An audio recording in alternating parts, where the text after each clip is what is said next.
That's why I don't read the newspaper. Because it's garbage. And the editor that let it come out is garbage.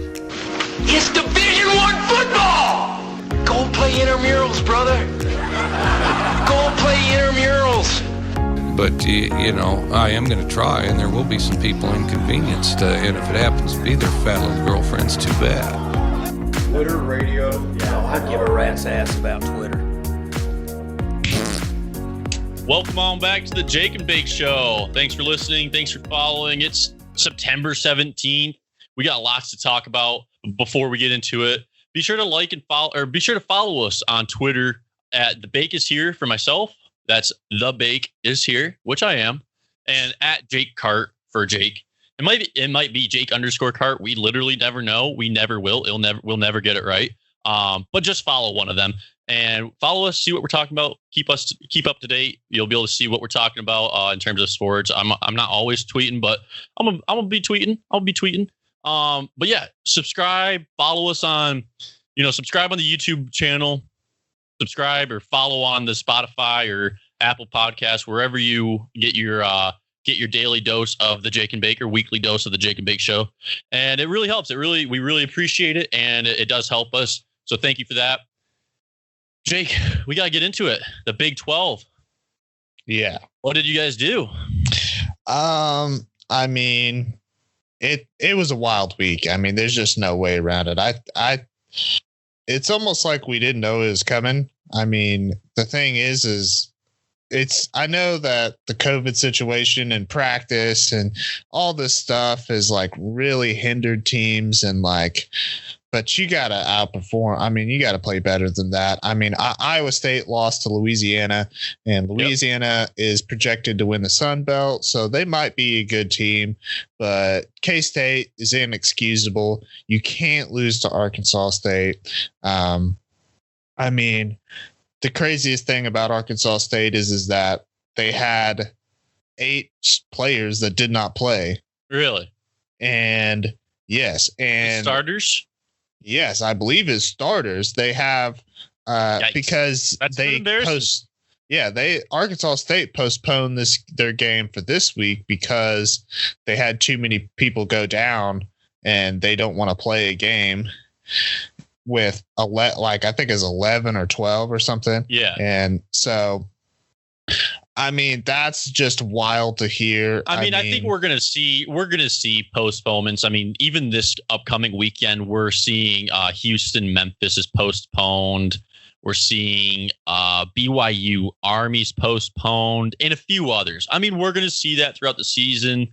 What we're gonna dive into a little bit, but my boys are back. My boys are back in town.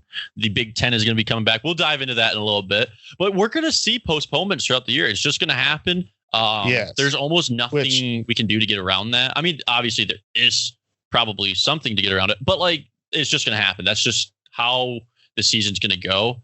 I want to get you. I want to get your take on that, too, of that. So let's say College Game Day announces a location, right? Of, this upcoming week is probably Miami, Louisville is probably the premier game. It's 17 versus 18 or something like that. They're both in the top 25.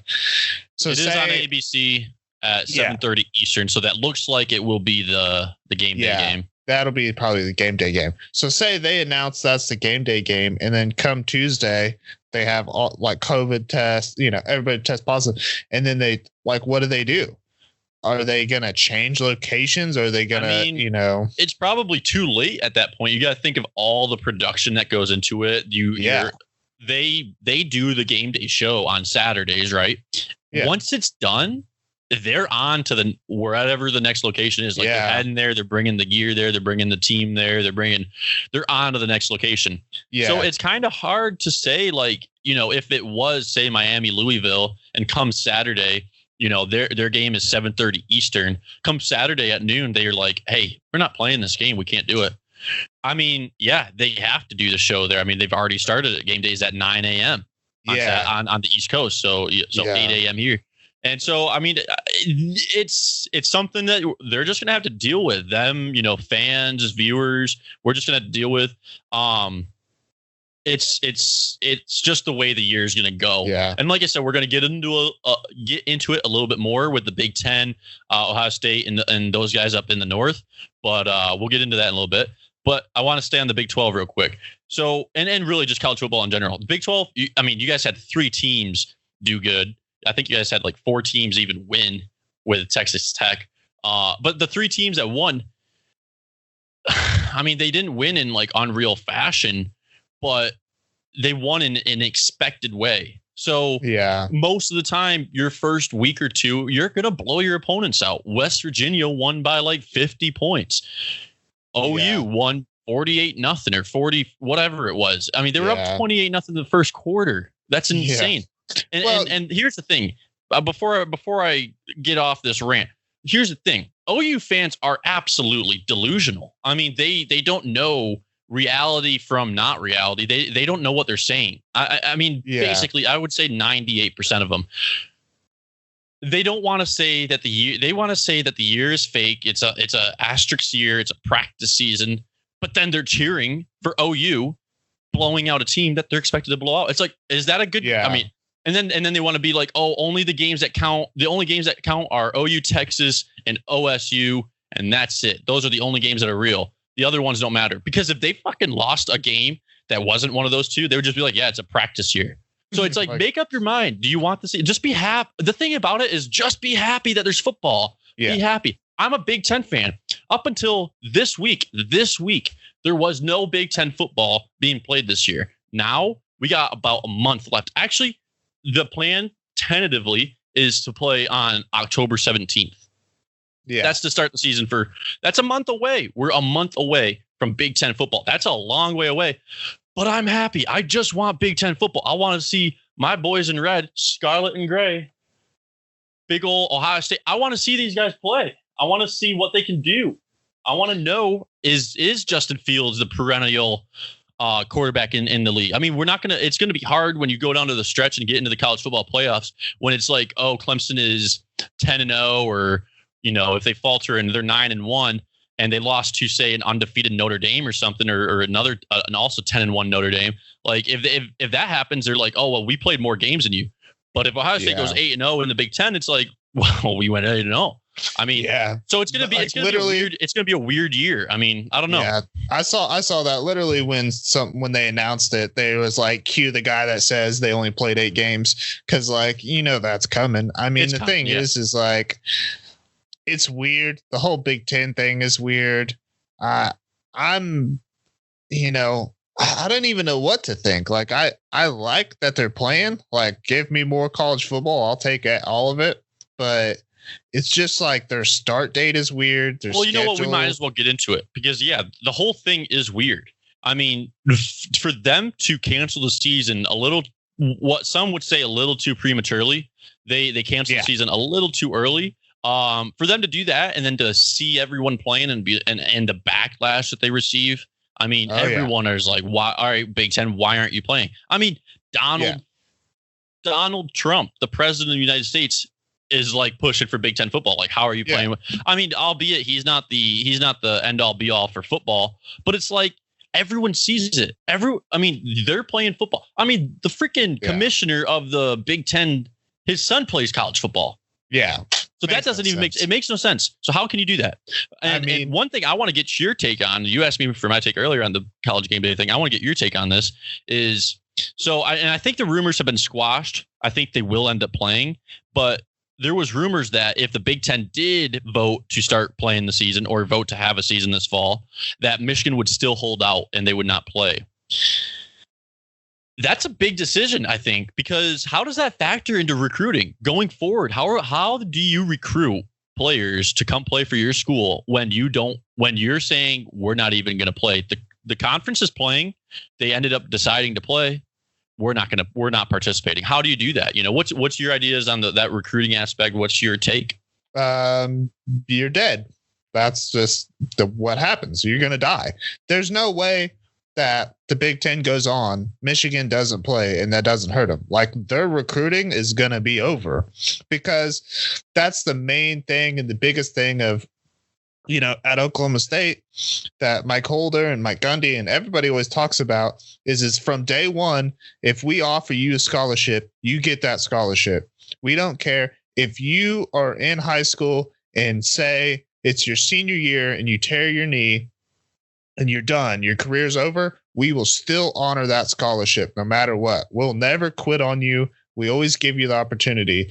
What Michigan is going to do is if the Big Ten plays, they're quitting on everybody and they're seeing everybody else do it. And I understand. I get the point of, they're scared. They don't know what the future holds, but well, you know who they're scared of?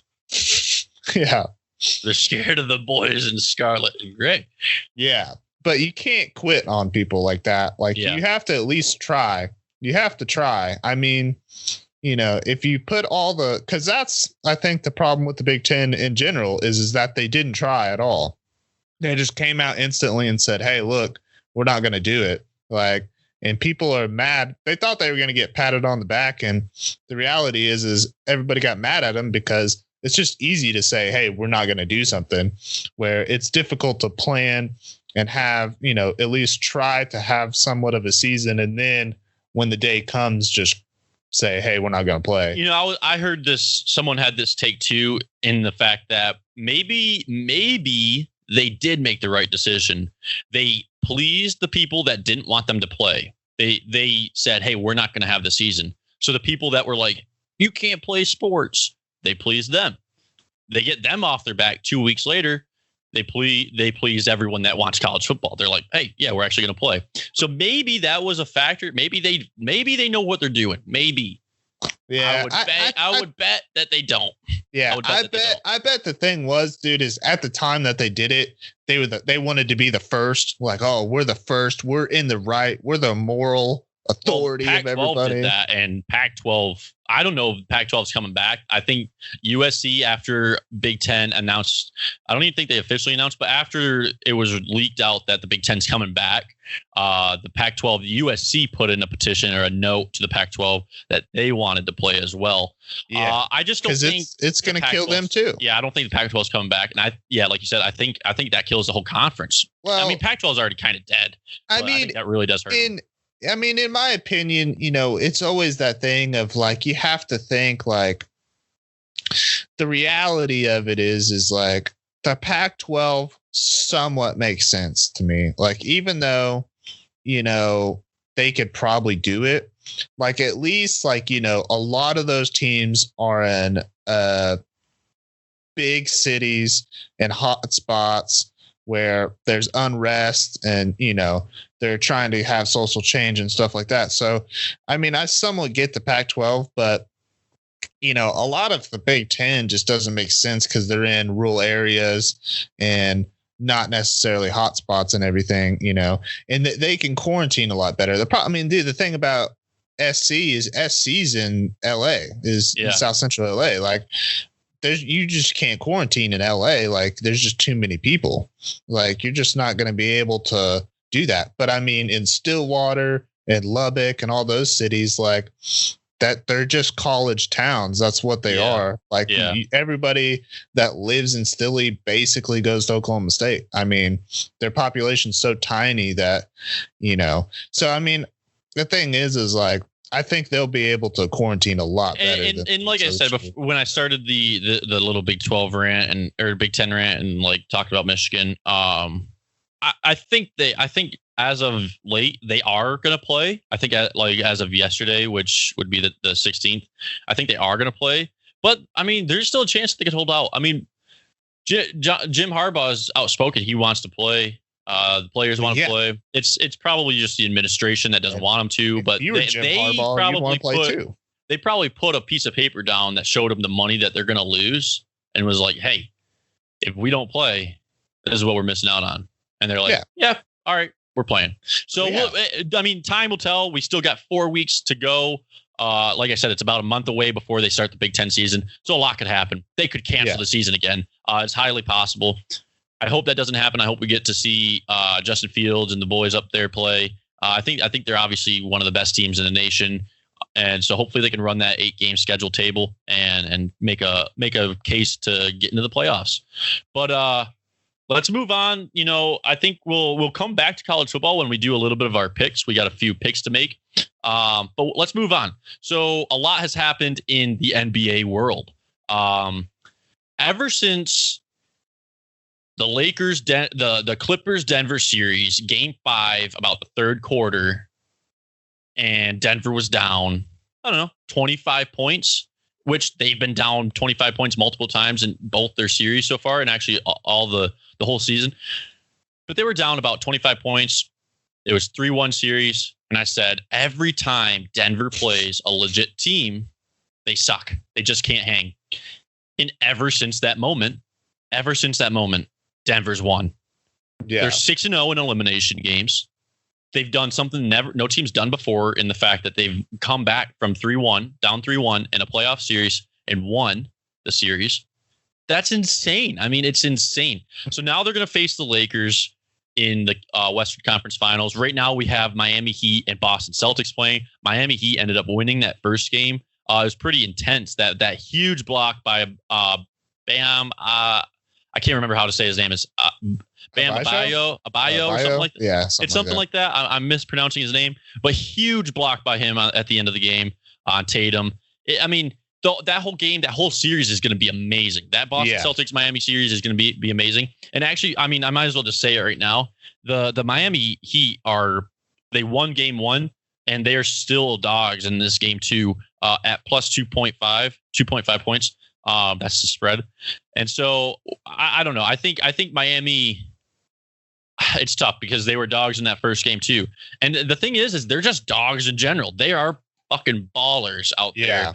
Jimmy Butler, Tyler Herro. They're hot. They're real hot. Gordon Dragic. They're hot. They're insanely good. But so are the Boston Celtics. That's why I say that series is going to be insane. I think it's going to go 7.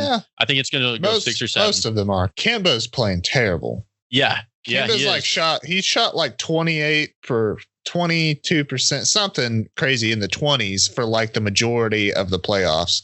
And that's just unacceptable. Like, you got to get Kemba, like, once he turns it around, it might be different, but we'll see what happens with that. But dude, I got to jump back to the Clippers, because the Clippers, that's a historical meltdown. Like, I feel so bad for Doc Rivers. I mean, the thing is like, Doc's not a bad coach, but like, dude, this is the 5th time that he's been up 3-1 and lost, or 3-2. I think it's 4 times up 3-1 and 2 times up 3-2 and lost. Yeah, that's insane to choke like that. I mean, the Clippers, I feel bad for Doc. I don't feel bad for the Clippers. The Clippers put themselves in this situation of, like, you sold out for the future. Like, you gave 4 first-rounders and a player for Paul George, and he was terrible. Like, you got Kawhi Leonard. You have Lou Will. You have, I mean, dude, the pieces go on and on. Didn't Fareed win 6th man of the year or something? Like, it's just insane. No, it's Harrell. Montrezl Harrell. Or Montrezl Harrell. Yeah. And, like, dude, on paper, they should blow them out. Like, on paper, that shouldn't be a series. Like, they should have, and that's what it looked like. 3-1, you're sitting there and you give them a little bit of space and you just let them come all the way back. That was just a historical loss. I mean, if you're the Clippers, I don't know what you do. You gave your future up for now. You don't have much of an option. I mean, you have to go out, you have to trade players, you have to package some players together. And the thing is does Paul George even come back? Like, not come back to the team, but like, does Paul George return to who he was when he first got to the Thunder, or when he was with the Pacers before he broke his leg? I mean, tore his ACL or whatever it was before his injury, his leg injury. Does he return to that player? Because if he does, that's different. Then they still are pretty set. But if he doesn't, how do you build around Kawhi Leonard when you don't have anything to build with? You don't even have no space. They don't have anything. So I mean, it's unfortunate for them, but like you said, they put themselves in this position. They did it to themselves. If they go on and Kawhi is there, I mean, I think Kawhi wouldn't stay there if he had the chance to leave and they just were on a downhill slope forever. Maybe he's already regretting it. We don't know. It'd be interesting to find out. But yeah, they screwed their future, and they set up OKC for a successful, hopefully successful future with all those picks, all the pieces. They got Shai, they got Gallinari, who they can probably will package for a sign and trade. So they're only getting more pieces out of that original package deal. So yeah, it is interesting. But the Lakers and Denver Nuggets, that series is going to be pretty interesting because the Nuggets have nothing to lose. They don't have any. I mean, obviously they have the year to lose, but at face value, they don't have anything to lose. They're the best comeback team right now. They could go down 3-1, and who knows? Maybe they make another run and come back. But I think it's different when you're playing against LeBron. It's just so different. Not only LeBron, AD, all the guys out there, Rondo, all those guys. You're playing against a different beast in terms of the Lakers. Yeah, I mean, Lakers in a closeout. I mean, dude, yeah, LeBron and the Lakers in a closeout series is a different animal. I mean, the thing is that's exactly what's going to happen. Like clockwork, dude. The Lakers will lose game 1 to get that feel, to see what the Nuggets are going to throw at them. Sorry, I don't want to cut you off, but I think we talked about this off air before, where you said that, and I was like, yeah, they want to see what the winning team looks like out of their opponent. They want to know what their opponent looks like when they win, so they can just shut them down. Yeah, they're gonna volley. Like, I don't know, what the Lakers, what I've seen is that the Lakers kind of lollygag the first game, where they it's not that they don't try, but they don't really play to their potential. They just kind of see and feel out the game. It's just kind of like in boxing. When you feel out your opponent, you get his little movements down and you get the timing down and everything. I think the Lakers do that. They feel out their opponent. They like to see what people like to do. And then once they figure it out, they're like, oh, okay, they're going to do this. Like, here we go. This is what we're going to do. And then the Lakers turn it on, and then there's no stopping them. They just steamroll people. I mean, it's just a freight train that rolls over them. You're exactly right. I'm just going to leave it at that. I'm a Lakers fan. The Lakers have too many options. I'm a Lakers fan, so I'm going to take Lakers in 5 because, like you said, they're going to go down the first game, maybe the second, but yeah, probably the first. Or they're going to sweep them. I really don't know. I mean, it's going to the first game will tell us everything. If they drop the first game, just expect a sweep from the rest of. I mean, the Lakers have to be sitting there just like the Clippers lost. Like, that was really for talent's sake, that was probably the only team that could match up with them talent wise. Yeah, and who knows if the Clippers would have ended up pulling that game 7 out and winning. They could have turned it around and had that little momentum going into that series, and Kawhi it's a different beast when you get into that finals range. Like, it's just that was only the semifinals for the Western Conference. And so it's a different beast when you're in that Western Conference finals. Like, they could have just turned it on. Paul George could have turned it on maybe. Like, they all could have just flipped a switch and been like, all right, now we're here. Now we're that close. We're this close. We're right there. And so it'll be interesting. So give me your take. Who do you got on the Lakers Denver series? And even though we're already one game into the Miami Boston series, who you got out of each of these? I got Lakers in 5. Yeah, I'm probably the same. Yeah, probably. Yeah, 5. I mean, yeah, like I said, I think they lose game 1 just as the mess around test game, and then they win 4 straight or 5. On history's note, it would be interesting to see the Lakers, Boston, and LeBron's obviously got history with Boston, and so that whole just bringing that all together, let alone Lakers, Boston, it's LeBron and Boston really. That would be interesting, but I think it's just. That series is going 6 or 7 games. It just has to. I mean, if the Miami Heat, Boston Celtics team, I think that's got to go 6 or 7 games just because they're so good. They're so talented, each of those teams. It's going to be tough to say Boston wins it. I think Miami takes it in 7. Yeah, that it literally can go either way. I think both teams see, and here's the thing: is everybody's always hyping them up, and it is true that they both are really good, but I think they're just that far away from greatness. Like, they're good teams, but are they really that great? Like, I don't know. Like, I mean, dude, the crazy thing is that the Heat is a 5 seed. And Yeah.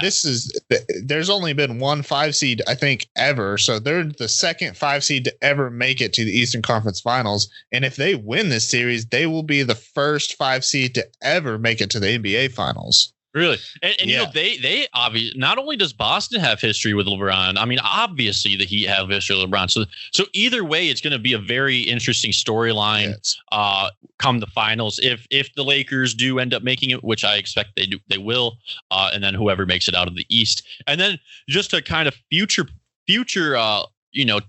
take, the East is going to look very different next year with Kevin Durant coming back, Kyrie coming back, probably with Brooklyn Nets up there. That team's going to look very different. They played really good down the stretch of the bubble. I think that team's going to be the top team in the East come next year. So Yeah. we'll move on from basketball. I want to talk just a little bit of hockey. The New York Islanders it's the first time they've been in the Eastern Conference Finals in 27 years. They almost got booted out of, they almost had their season ended the other night against Tampa Bay. They went to double overtime, which, by the way, Tampa has been in unreal amount of overtimes this playoffs. Yeah. They've gone to, I think, 3 single overtimes, a 5 overtime game, and now after the other night, 2 double overtimes. That's insane. Yeah. I mean, they've won them all. Dude, I mean, that's probably they the didn't best. win the other night. They didn't win the other night. I mean, Islanders coming won. from not a super big hockey person, I mean, the best part about hockey is how bipolar it is that, the Tampa Bay came out and won game 1 8-2, and now they're going to overtime every game. Like, I feel like it's just crazy. It's just so the bounce up of and the puck. down. I mean, the bounce of the and- puck can change the game. Yeah, it's just so wild how all that happens, and then now it's like every game goes to overtime because And so it's now an elimination. It's game six tonight. I'm actually going to pull up the predictions on that game because I'm interested to see the line. Yeah, I couldn't But- see the line. I didn't know what the spread was. I saw that I think Tampa Bay was minus 160. Yeah, Tampa for Bay's minus just- 160. It's game 6. So here's the thing. I just want free hockey. Give me more hockey. I'm going to take Islanders tonight. I want Islanders to win because I want a game 7. I think that would be huge to see a game 7. Watch that game 7 go to 4 overtimes. It would be insane. I don't want game 7 on like a fucking Tuesday night. I got to get up early on Wednesdays. Don't go to 4 overtimes then. Go to 4 overtimes on like Saturday night. I want to watch it on Saturday night, which, by the way, Covington Woodley this weekend. I'm taking Covington. I don't even know the spread for that fight, but I'm taking Covington. He's got a lot to prove. But we're not huge UFC guys. We just kind of enjoy watching it, so we're not going to touch on that too much. But yeah, NHL. I want. And by the way, the Dallas Stars made the finals. They're in the Stanley Cup Finals. They beat out the Vegas Golden Knights. So it'll be interesting to see who they end up playing, whether it be the Islanders or the Lightning. Especially in this area, everybody's always a Dallas Star. Like Down here in Oklahoma, Homer. most people are Dallas fans. Yeah. If they even follow hockey, which most don't. They don't. I don't even think a lot of people down here know what hockey is. They probably think it's because something like soccer. I can't ever take the validity of it because every year everybody around here is like, oh, dude, the Dallas Stars are going to win the Stanley Cup, and I'm Yeah. like, all right, Are they really? okay, yeah, I'm like, I don't know. But you know what? Let's move on to the big boys over in the NFL. This past week was week 1, and it was a doozy, to say the least. It was a doozy. I think the biggest takeaways for me, and I have some notes written down. Here's the thing: when I start, if I'm watching games and I start writing notes, it's trouble. It's trouble. Baker, of course, not me. Baker Mayfield had, of course, I mean, the prototypical interception on opening drive. I think it was actually his opening pass, maybe. But he had an interception. The game that I thought was pretty interesting, and we talked about it last week to preview the week 1, was that Philly-Washington game. Philly-Washington. Yeah. Washington was, they were dogs by I think like 7 points or 5.5 points, something like that. They had 6 points. They had 4 sacks by the start of the second quarter. It was like 13:52 left in the second. So a couple minutes into the second quarter, they had already 4 sacks on Wentz. They got to Wentz 4 times. Hey, Philly, by the way, he's injury prone as fuck. You can't let Chase Young get to him. You can't let anyone. And that actually leads me into this coming week. So this coming week, the Eagles play against the LA Rams. The Eagles are -1 in that game. That's insane to me. All right. Yeah. And I actually took some very hard notes. I'm not good with memory on stats, so I had to write these down because it's very important. Aaron Donald. So last week the LA Rams played Dallas Cowboys. They ended up winning. They beat the Dallas Cowboys. Hell yeah, because fuck Cowboys. And Giants lost too. We'll get into that in a little bit. Aaron Donald had 1 sack, 1 tackle for loss, and 4 quarterback hits on Dak Prescott's. And the LA Rams overall had 3 sacks, 3 tackles for loss, and 7 QB hits. When Washington played Eagles, they had 8 sacks. They sacked him 8 times. They had 13 tackles for loss and 15 quarterback hits. I mean, what do you think is going to happen when Aaron Donald comes into actually it's in LA. So what happens when Carson Wentz comes into LA?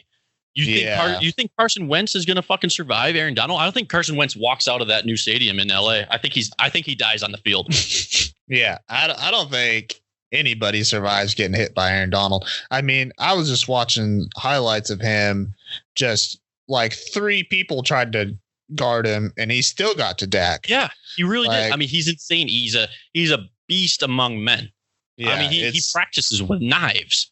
The knife practicing is just insane. I mean, that's like one of those stats that it's like Khabib wrestles with bears. Yeah, I was just about to say. And it's just like, it's just insane when you think about it.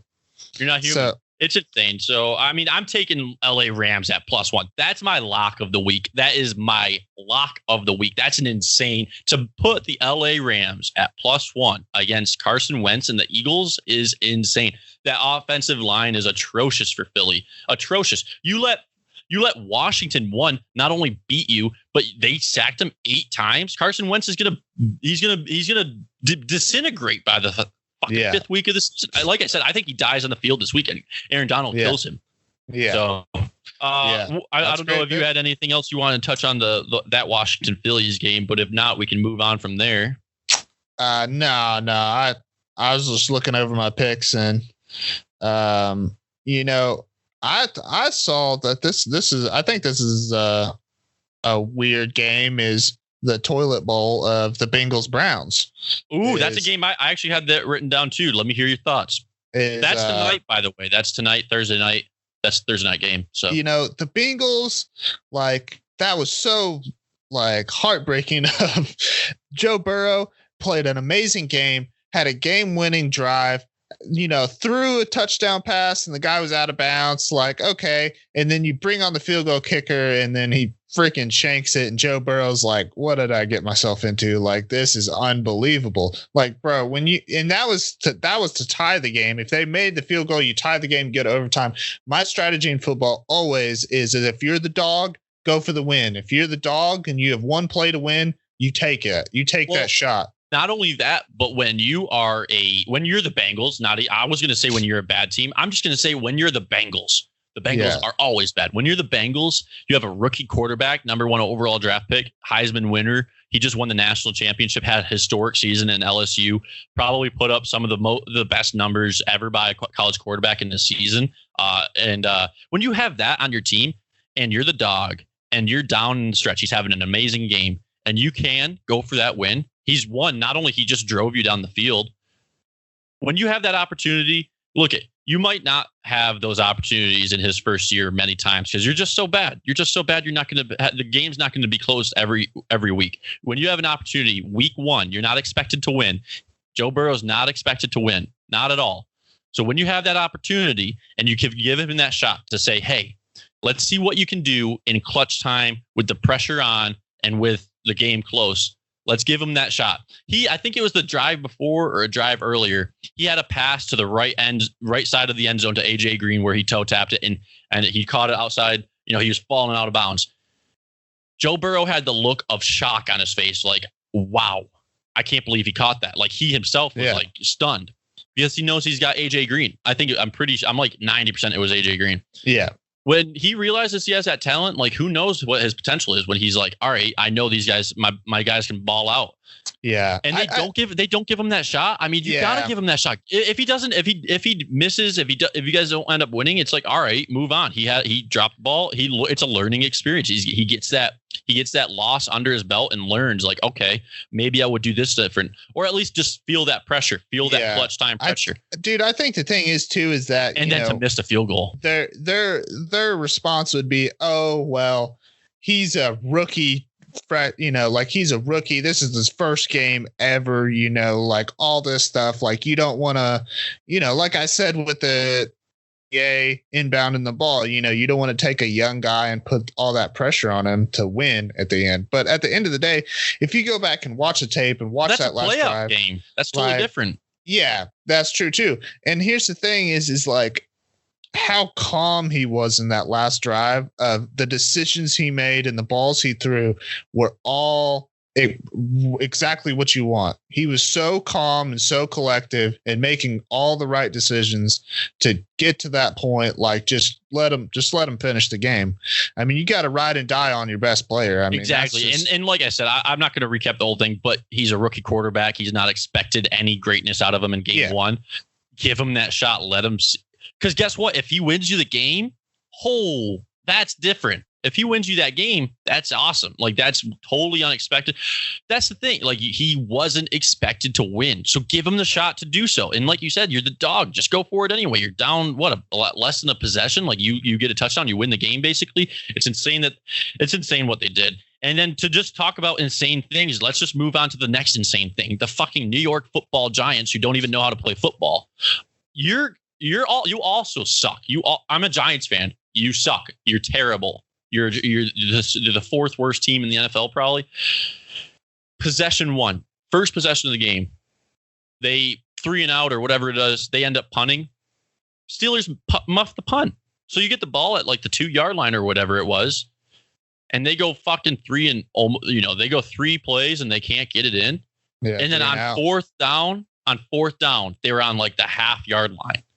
You have Saquon Barkley, who, by the way, in that game rushed for less yards than Ben Roethlisberger, who's basically injured every year. His outfit is a walking boot. You don't give it. It's fourth down on the half-yard line. Hand it off to Saquon. Put him in the end zone. No, they settle for a field goal. Listen, dude, you're the underdog in this game. You're the dog in this game. You suck. If you fucking get a touchdown on a muff punt first drive, that's huge. That changes the game. That changes the momentum. You're up 7-0 when you should have just punted it away, or they ended up having to punt it away. It baffles me that Joe Judge, I mean, it's your first fucking year as the New York Giants head coach. Give it to Saquon. Do you not know he's on the team? Did you forget that memo? Did you not get that memo when you signed up as head coach? You have Saquon Barkley. Hand it off to him. He'll put it in. It's insane. I think he only had like 13. I don't even know how many carries he had, but it wasn't a lot. He didn't have a great stat line. He had less carry. I mean, Daniel Jones had 4 carries, 22 yards, and he's the season leader for New York. It's insane. I don't know what else to say on that. Yeah, I mean, it wasn't a great week for my Broncos either, and Drew Lock, and we played the Titans, and we lost 13-16, and it was a weird game. The whole thing. Saquon Barkley had 15 attempts, 6 yards. He is one of, if not the top running back in the league, and he had 15 attempts for 6 yards. Yeah. Get out of here with that shit. Get out of here. New York, you're fucking dead to me. You're dead to me. Honestly. Turn it around. Figure it out. Not as dead as Michigan. Michigan's really dead. They're always dead to me, though. I hate those guys. Yeah. You know what? We might as well move on. And one quick thing is the NFL, get a little lax. We had DJ Moore from Carolina poke a quarterback in the head. He gave him a little boop on the forehead and got a fucking taunting penalty for that. Hey, listen, NFL, there's no fans in the stands, at least not for most of the games. And there's no excitement. Let the players celebrate touchdowns. Let the players talk trash. Not everything has to be so soft these days. Jesus. Get out of here with that. Let people let the players talk trash. I mean, it's week one. I remember that back in the day when they used to celebrate and then they took it away of it'd be 15-yard penalty if you celebrate, and then now they switch the rules again of you can celebrate, and it's just silly, dude. Just like let them celebrate. I mean, who cares? Like it makes the game more exciting, gets more people to watch. You're making more money off of it. It makes no sense. I've never understood taking the entertainment value out of your sport. It just makes no sense. It's like fining them for wearing certain cleats. It's like, shut up. Bad Get business. out of here. It's just bad business. Shut up. Not you, but shut up, NFL. Roger Goodell. Shut the fuck up. You know, I mean, we might as well just finish out with picks because that's all I got left for the NFL. But I want to touch on the AFC East. The AFC East, I think, is now going to be run by the bandwagon, not the bandwagon, but the wagon up in Buffalo. I think the Bills are the team to beat in the East. Obviously, the Patriots are pretty fucking good with Cam Newton, even though they lost Tom Brady. They're still pretty good with Cam Newton. They just switched up. I mean, they're obviously NFL geniuses out there with Bill Belichick at the helm. The only new quarterback to win. There's 5 quarterbacks that went to different teams, and he was the only person to win. All the other ones, they all lost. Yeah, I mean, albeit the Tampa Bay Bucks and Tom Brady, they did have a bad game. They didn't have a terrible game, but I mean, you're playing one of the top teams in the league in the Saints. That's a tough week one game. That's week one game with a new team for Tom. It's really a whole new team for everyone. You know, Gronk is back. Leonard Fournette's there. I think Tampa Bay will be fine, especially Tom. I mean, Tom Brady's always had a rough start to the season. He's always finishing the season strong. So I'm not too worried about them down there. But the Bills are insanely good. I mean, they're just so good. Jared Allen he was 33 for 46, 312 yards passing, 2 touchdowns, 14 carries, 57 yards, and 1 touchdown. I mean, he's just running that team up there. And they play the Miami Dolphins this weekend, who, by the way, Miami's defense gave up 2 sacks, 7 tackles for loss, and 3 quarterback hits. That was Miami's defense. They can't get to the quarterback. They can't. Yeah. And so Josh Allen, I don't know why I said Jared Allen. Josh Allen, he's just going to run around him. If you push him out of the pocket the fucking 4 times that you get to him, he's just going to run out of there and take it. You know, I mean, Jared Allen I keep saying Jared. Josh Allen is I think one of the better young quarterbacks.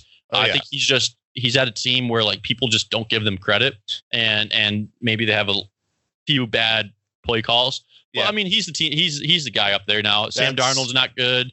Fitzmagic went 20 for 30, 191 yards, 3 interceptions. And I think that's only a matter of time before they put 2 in. Yeah, I think that's my lock of the week is Bills minus 5.5. Wow. All right. I mean, I took Bills 5.5 as well. They're not my lock. My lock is LA Rams +1. Yeah. Yeah. I was thinking that too, but then I was like, the Bills are hot and the Dolphins stink. So it's like, that's probably the next best pick out of that other than the Rams. And then, what is it? Oh, freaking, I didn't even say it. Did I say my college football picks? No, we saved the college football, to the end, and we might end. Let's run through it right now. What are your picks for this weekend or this? My picks are, even though they had a bad game last week, I'm a pretty big believer in Appalachian State. So it's Appalachian State versus Marshall minus 4.5. Like 4.5 in football is like you just got to win by a touchdown. So that's not too bad. Obviously, I took the Bengals, Browns. So I got the Bengals minus 6. I got the Bills. Bengals are +6. Or +6. And then I took, the crazy thing is the Heat Celtics. It's weird. That's the hardest game to pick. Yeah, that is the hardest game to pick. Chosen, but I'll let you pick real quick. I'll let my picks after. Oh man. Cause see, here's the thing is there's 2.5, which Boston's, I think is a lot. 2.5. Yeah. Boston's favored by 2.5, which I think is a lot. Cause I think the Celtics will win, but by like a point. Yeah, so game 1, Celtics were favored by 1.5. They obviously lost. Miami won outright. And so to be 2.5 now is even a little more insane. I would have thought it would have just been like a 1 point spread or a 1.5 point spread again. Yeah. 2.5 is pretty big. I'm actually going to go with you on that. I think Miami. Did you say Miami's covering that? No, I'm going against the grain. I'm picking Celtics minus 2.5 to win by more than 2.5. That's just a wild, like, you know, so like I said, I think I'm going against what I think. I had a horrible week last week.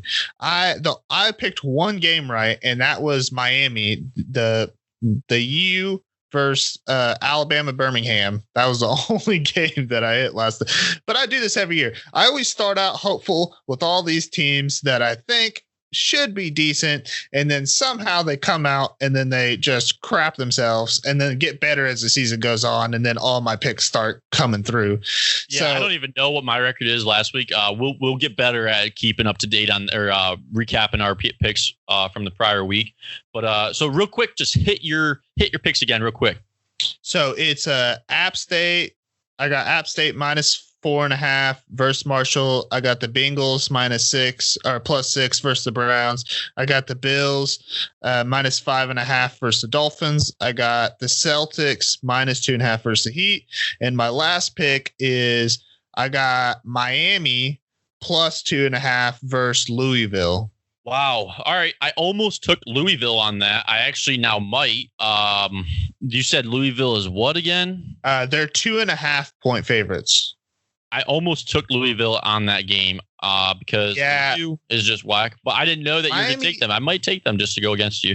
They're the only team that won for me last week, and so I got to pick them this week. And like on paper, like Miami should be better. Like they got De'Aaron King. Like he played pretty good last week. Like, yeah, I mean, I just don't see them like just, you know, at Louisville, like I haven't really seen much of Louisville, so it's hard to tell. But Miami 2.5, like they're dogs. I am so torn on that game because at one rate, I think Miami's so good they're going to go up 2-0 and then drop 2 games. But at the other rate, Boston just not going to go down 2-0. Yeah, I'm torn on that game. I think I even just said I was going to go Miami, but here's my picks. Final picks. My lock of the week, LA Rams +1 at home versus the Eagles. I think Aaron Donald kills Wentz. Jalen Hurts might come in, get more hurt. So LA Rams +1. That's my lock of the week. I'm taking Bills minus 5.5. I'm taking Bengals +6. And I'm taking in college football, I'm taking UCF, number 14, UCF minus 7.5 at Georgia Tech. It's a ballsy pick because Georgia Tech did have that good game against Florida State. They are 1-0. They always make everyone struggle. It is a ballsy pick, but I think UCF comes out firing. They're usually a pretty hot team. And then my other pick is they held their own last week against a pretty good team for the most part. Duke held their own against Notre Dame. They were they were a 20-point dog, and they held their own against them. I don't think they covered that spread at the end of the day. But I think Duke beats Boston College. Duke is minus 5.5. I'll take Duke minus 5.5. And so with that, my final pick of the weekend, it's going to be, you know what? I'm going to ride with you. Boston minus 2.5. Let's go. Let's make this a series. Boston, let's send it to 7. Let's send it to 7. Oh, and I've taken whatever the line is on the Islanders game. I'm taking the Islanders because I want Game 7. So yeah, I'm taking Tampa Bay because Tampa Bay is just so much a better team. Yeah, they have so many opportunities. Better team. Like, dude, there was like 5 or 6 times they had a shot on goal and it just whiffed, hit the post. I mean, just stupid stuff. I think Tampa Bay wins, but I want Islanders because I want Game 7. So I'm going to ride with the Islanders. I think it was -1, or they're +170. So just to recap that's LA Rams +1 lock, Bills minus 5.5, Bengals +6, UCF minus 7.5, Duke minus 5.5, and Boston minus 2.5. So I only got one. I got 2 dogs in this fight, and the rest are pretty favored. Not pretty favored. They are favored. But yeah, that's this week. Jake, you got any final thoughts? Any one last rant? No, not really. I mean, so we'll say that we're playing Tulsa this week, Okay. Yep. and you will be attending the game. Yes, I will. I will be practicing whatever protocols I need to be practicing. But I am kind of, going, you were able to offer me an opportunity to go to that game this weekend. And I kind of want to do it just because, like, I want to see what the atmosphere at a football game is like these days. And I want to kind of like just be able to report on it, be able to tell you guys, anyone that's listening, what it's like at a college football game these days. We are going to have some pretty decent seats, so we should be pretty spread out. I don't really know how Oklahoma State's doing it this year. Yeah. But we'll see. We'll find out. And I'll stay healthy, stay clean. And be sure to follow me on Twitter. I'll actually probably be tweeting about it. Probably give some updates about it, what's going on up there. See how the atmosphere's like, see what's going on, Exactly. So be sure to follow Jake at Jake Cart. Follow me at The Bake Is Here. I won't be here. I'll be in Stillwater. But follow me at The Bake Is Here on Twitter and on Instagram, by the way. I do photography on there. Check that stuff out. And be sure to subscribe, follow us on YouTube, Spotify, Apple Podcasts, and more. We'll catch you next week. Send us your picks, send us your questions, send us your topics. Thanks for watching. Thanks for listening. We're out. Bye. Go Ohio State. Go Buckeyes. Go Pokes. Stay safe.